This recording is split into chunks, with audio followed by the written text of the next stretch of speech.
नमस्कार साथियों, आप सभी का अपने YouTube चैनल डीएस के हिस्ट्री पर हार्दिक स्वागत है। तो साथियों, आज हम बात करेंगे स्कूल व्याख्याता के प्रश्न पत्र प्रथम के बारे में, यानी जीके के पेपर के बारे में।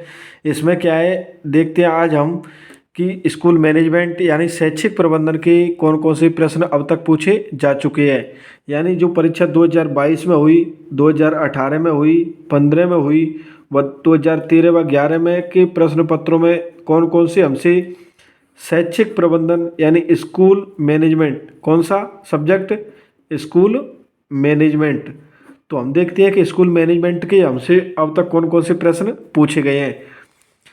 तो साथियों, आपको देखना होगा स्कूल मैनेजमेंट के 2022 के ए ग्रुप में कितने प्रश्न पूछे गए, 10 प्रश्न, बी में 9 प्रश्न, सी में 10 प्रश्न। 2018 के तीनों सेट में 15-15 प्रश्न पूछे गए और 2015 में भी 15 प्रश्न पूछे गए स्कूल मैनेजमेंट के, 2013 में भी 15 प्रश्न, 2011 में भी 15 प्रश्न। तो आपको दिख रहा होगा कि 11, 13, 15 व 18 में कितने कितने प्रश्न पूछे गए स्कूल मैनेजमेंट यानी शैक्षिक प्रबंधन के, तो 15-15 प्रश्न। वही घटकर अब कितने हुए, एवरेज ऑन 10 प्रश्न। यानी 2022 में जो स्कूल व्याख्याता का पेपर हुआ उसमें शैक्षिक प्रबंधन यानी स्कूल मैनेजमेंट के कितने प्रश्न पूछे गए पर पेपर, 10 प्रश्न। तो अब तक हमसे सभी पेपर में कितने प्रश्न पूछे जा चुके हैं, कुल 100 प्रश्न। साथियों, हम बात करेंगे इन 100 प्रश्नों को लेकर कि हमसे 100 प्रश्न कौन कौन से पूछे गए हैं। तो अभी तक जिन भी साथियों ने इस चैनल को अभी सब्सक्राइब नहीं किया है तो प्लीज़ आप सभी से निवेदन है आप चैनल को सब्सक्राइब कर लें साथियों, क्योंकि मैं आपके लिए इतनी मेहनत कर रहा हूँ, आप सपोर्ट करने का नहीं काम कर रहे हो, यानी आप सपोर्ट नहीं कर रहे हो। तो आपका भी फर्ज बनता है कि जब मैं आपके लिए इतना कुछ मेहनत कर रहा हूँ, कहीं से पीडीएफ अवेलेबल करवाई, कहीं से पीडीएफ ली मैंने, फिर उसको प्रिंट आउट किया, फिर उसको नाइट में सोने के टाइम पे आपके लिए वीडियो रिकॉर्ड करता हूँ, फिर वीडियो अपलोडिंग पे लगाकर सो जाता हूँ, यानी अपलोडिंग भी करता हूँ, नेट भी खर्च कर रहा हूँ। तो आपका भी फर्ज बनता है कि आप भी सपोर्ट करने का काम करेंगे। तो उम्मीद करता हूँ आपने अभी तक मेरे चैनल को सब्सक्राइब कर लिया होगा और कमेंट कर कर अपना रिव्यू जरूर दिया करें कि आपको क्लास कैसी लगी। तो साथियों, हम बात करते हैं हम शैक्षिक प्रबंधन के प्रश्नों के बारे में। कितने प्रश्न पूछे गए अब तक, 100 प्रश्न। तो अब देखते हैं कौन से विषय के बारे में, शैक्षिक प्रबंधन यानी स्कूल मैनेजमेंट। तो आपके सिलेक्शन में काफ़ी अहम रोल होता है इस सब्जेक्ट का, क्योंकि यहाँ से 10 प्रश्न पूछे जाने हैं। अब कितने प्रश्न पूछे जाएंगे आपसे, 10 प्रश्न। तो आपको पता होना चाहिए कि हमारे से 10 प्रश्न कौन कौन से विगत परीक्षाओं में पूछे गए हैं, यानी कौन कौन से प्रश्न इस विषय से संबंधित हमसे विगत परीक्षाओं में पूछे जा चुके हैं। क्योंकि उसी प्रकार आपको भी तैयारी करनी होगी कि इस प्रकार के प्रश्न पूछे जाते हैं, कि आपको एक आइडिया हो जाएगा। जब आप किताब पढ़ोगे तो आपको पता होगा कि हमसे ऐसा प्रश्न पूछा जा चुका है, तो ऐसा प्रश्न पूछा जा सकता है। तो बात करते हैं प्रश्नों के बारे में। तो 2022 में ग्रुप ए में कितने प्रश्न पूछे गए स्कूल मैनेजमेंट के, 10 प्रश्न। तो बात करते हैं पहले प्रश्न के बारे में। तो पहला प्रश्न पूछा गया था, राजस्थान माध्यमिक शिक्षा बोर्ड के सदस्यों का कार्यकाल होता है, कार्यकाल कितना होता है, 3 वर्ष। बात करते हैं दूसरे प्रश्न को लेकर, कौन सा हेनरी फेयोल द्वारा दिए गए प्रबंधन कार्य में शामिल नहीं है। क्या पूछा, नहीं है। तो नहीं है कौन सा, बजट निर्माण, जबकि संगठन, नियोजन व समन्वयन यह सभी क्या है, हेनरी फेयोल के प्रबंधन कार्य में शामिल थे। बात करिए नहीं की, तो नहीं में क्या होगा, ऑप्शन बी यानी बजट निर्माण।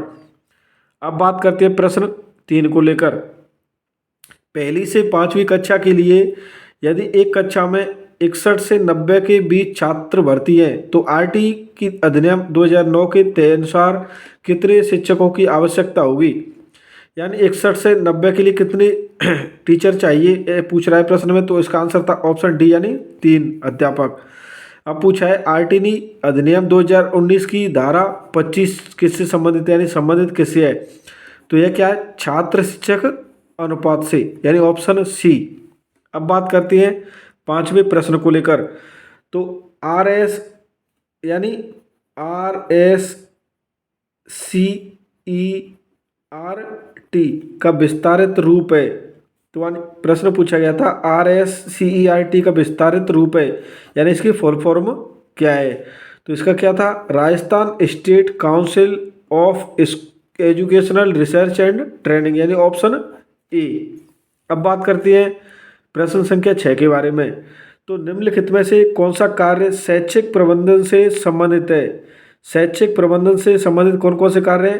तो विद्यालय संगठन, गतिविधियों की योजना व प्रणाली नियंत्रण, यानी ऑप्शन डी, यानी ए बी सी, यानी ऑप्शन डी। अब बात करते हैं 7वें प्रश्न को लेकर। तो 7वां प्रश्न था, राइज दीक्षा पोर्टल में राइज का पूर्ण रूप है, यानी क्या है, राइज का पूर्ण रूप क्या है? तो राइज का पूर्ण रूप क्या है? Rajasthan interface for school educators. Rise का पूर्ण रूप क्या था? Rajasthan interface for school educators, यानी ऑप्शन ए। अब बात करते हैं 8वें प्रश्न को लेकर। तो 8वां प्रश्न क्या पूछा गया था? राजस्थान सरकार द्वारा सर्वप्रथम स्माइल कार्यक्रम कब शुरू किया गया? कौन सा कार्यक्रम? स्माइल कार्यक्रम कब शुरू किया गया था? 13 अप्रैल 2020 को। उसके बाद 9वां प्रश्न पूछा गया था, डाइट का उद्देश्य नहीं है। कौन सा पूछा? डाइट का उद्देश्य नहीं है। तो हमको यहाँ से जानकारी मिलेगी डाइट के कौन कौन से उद्देश्य हैं। तो प्रारंभिक शिक्षा के सेवारत शिक्षकों के प्रशिक्षण का आयोजन करता है। कौन? डाइट। क्रियात्मक अनुसंधान कार्यक्रम संचालित करता है। कौन? डाइट। शैक्षिक प्रौद्योगिकी और कार्य अनुभव के लिए कार्यशालाओं का आयोजन भी किया जाता है डाइट के द्वारा। जबकि ऑप्शन बी, यानी यह स्कूलों में दीक्षा राइज कार्यक्रम का संचालन, यह डाइट का उद्देश्य नहीं है, यानी डाइट का यह कार्य नहीं है। तो इसमें ऑप्शन क्या आ जाएगा? ऑप्शन बी, क्योंकि यहाँ पूछा है डाइट का उद्देश्य नहीं है, तो कौन सा होगा? Option B. अब बात करते हैं 10वें प्रश्न को लेकर। तो 10वां प्रश्न पूछा गया था, नेतृत्व शैली को प्रभावित करने वाले कारक हैं। तो नेतृत्व शैली को प्रभावित करने वाले कौन कौन से कारक हैं? नेता का व्यक्तित्व, समूह सदस्यों का व्यक्तित्व, कार्य की प्रकृति व परिवेश की प्रकृति, यानी चारों ऑप्शन आएंगे। तो चारों ऑप्शन किसमें दे रखे हैं? ए बी सी डी, यानी ऑप्शन सी। इसमें क्या आंसर था? Option C. अब बात करते हैं 2022 के ग्रुप बी के बारे में। तो इसमें स्कूल मैनेजमेंट के कौन कौन से प्रश्न पूछे गए? बात करते हैं पहले प्रश्न को लेकर। तो माध्यमिक शिक्षा बोर्ड राजस्थान की संगठनात्मक व्यवस्था में राज्य सरकार द्वारा कितने सदस्यों को नामित किया जाता है? तो कितनों को किया जाता है? 17 सदस्यों को। बात करते हैं दूसरे प्रश्न को लेकर। शैक्षिक प्रबंधन के कार्यों में सम्मिलित है। शैक्षिक प्रबंधन के कार्यों में सम्मिलित है, तो इसमें क्या क्या सम्मिलित है?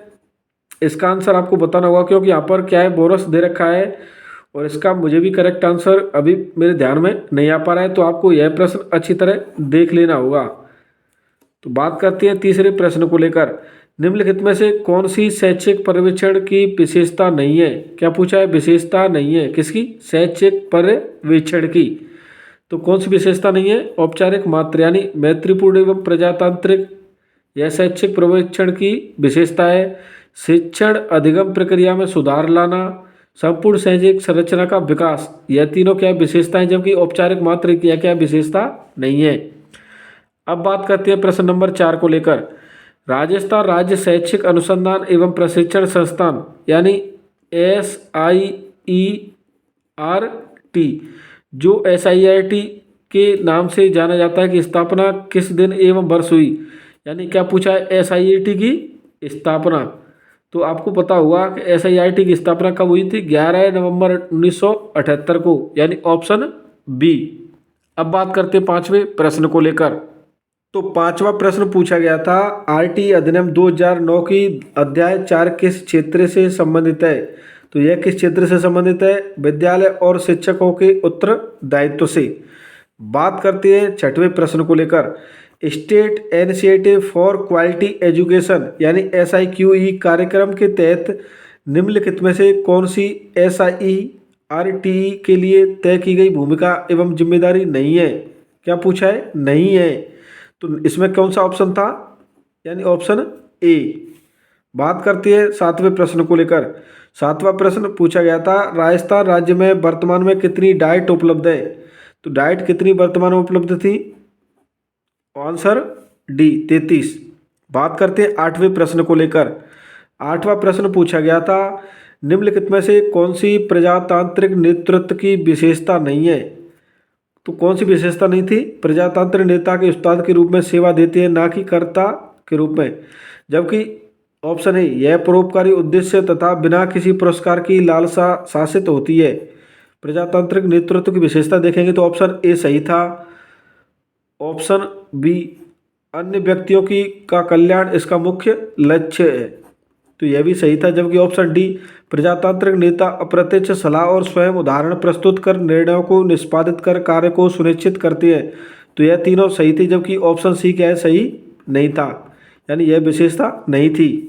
अब बात करते हैं प्रश्न नंबर 9 को लेकर।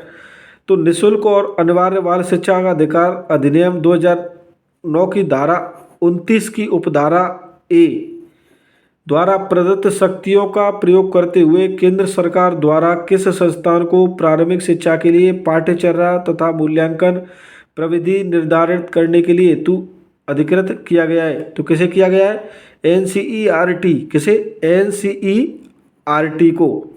अब बात करते हैं 2022 के ग्रुप सी के बारे में। तो इसमें पहला प्रश्न पूछा गया था, आरटीई अधिनियम 2009 की कौन सी धारा यह कहती है कि प्रत्येक माता पिता या संरक्षक का यह कर्तव्य होगा कि वह आसपास के विद्यालय में कोई प्रारंभिक शिक्षा के लिए अपने यथास्थिति बालक या प्रतिपाल्य का विशेष प्रवेश कराए या प्रवेश दिलाए? तो कौन सी धारा है? आरटी अधिनियम की और धारा 10, यानी ऑप्शन सी। अब बात करती है प्रश्न संख्या 2 को लेकर। कौन सी कक्षाओं में पाठ्य पुस्तक के मुद्रण एवं वितरण का कार्य राजस्थान राज्य पाठ्य पुस्तक मंडल द्वारा किया जाता है? तो कहाँ 1 से 12वीं तक की पुस्तकों का वितरण किसके द्वारा किया जाता है? पाठ्य पुस्तक मंडल के द्वारा। अब बात करते हैं प्रश्न संख्या 3 को लेकर। तो तीसरा प्रश्न पूछा गया था, निम्नलिखित में से कौन सी प्रबंधन की विशेषता नहीं है, यानी विशेषता है। क्या पूछा है इसमें, ध्यान से देखें आप तो आपको पता चलेगा। पूछा है निम्नलिखित में से कौन सी प्रबंधन की विशेषता है? तो लक्ष्यपरक होना चाहिए, सार्वभौमिक हो, सामाजिक प्रक्रिया हो, सत्तात्मक व्यवस्था। यह क्या है? प्रबंधन क्या है? सामाजिक प्रक्रिया, सत्तात्मक व्यवस्था, सार्वभौमिक व लक्ष्यपरक, यानी ऑप्शन डी, ABCD, यानी चारों ही इसमें क्या है, सही दे रखे हैं। चारों ही प्रबंधन की विशेषताएं बता रखी हैं। अब बात करते हैं चौथे प्रश्न को लेकर। तो चौथा प्रश्न पूछा गया था, निम्नलिखित में से कौन सी योजना समग्र शिक्षा अभियान के अंतर्गत आवृत नहीं है? तो इसमें क्या आंसर था? Option D. जबकि सर्व शिक्षा अभियान, राष्ट्रीय माध्यमिक शिक्षा अभियान, शिक्षक अभियान, यह क्या है, समग्र शिक्षा अभियान के अंतर्गत आवृत थे। जबकि व्यावसायिक शिक्षा क्या है, इस समग्र शिक्षा अभियान के अंतर्गत आवृत नहीं थी। बात करते हैं पांचवें प्रश्न को लेकर। राजस्थान स्टेट ओपन स्कूल की स्थापना कब की गई? 1994, 2004, 2005, 1995। तो आपको पता होगा इसकी स्थापना कब की गई, यानी ऑप्शन सी। तो साथियों इसमें मुझे थोड़ा डाउट लग रहा है, तो आपको यह प्रश्न देखना होगा। यहाँ पर ऑप्शन सी लिख रखा है, लेकिन मुझे इस प्रश्न में क्या है, डाउट है इसके आंसर में, और मैं भी इस प्रश्न का आंसर याद नहीं कर पा रहा हूँ। तो आपको ध्यान रखना होगा किसकी स्थापना, वैसे मुझे जहाँ तक याद है इसकी स्थापना 2005 में ही की गई थी। अब बात करते हैं छठवें प्रश्न को लेकर। तो छठवां प्रश्न आपसे पूछा गया था, कौन सा एक शैक्षिक प्रबंधन का मुख्य तत्व नहीं है? किसका शैक्षिक प्रबंधन का मुख्य तत्व नहीं है?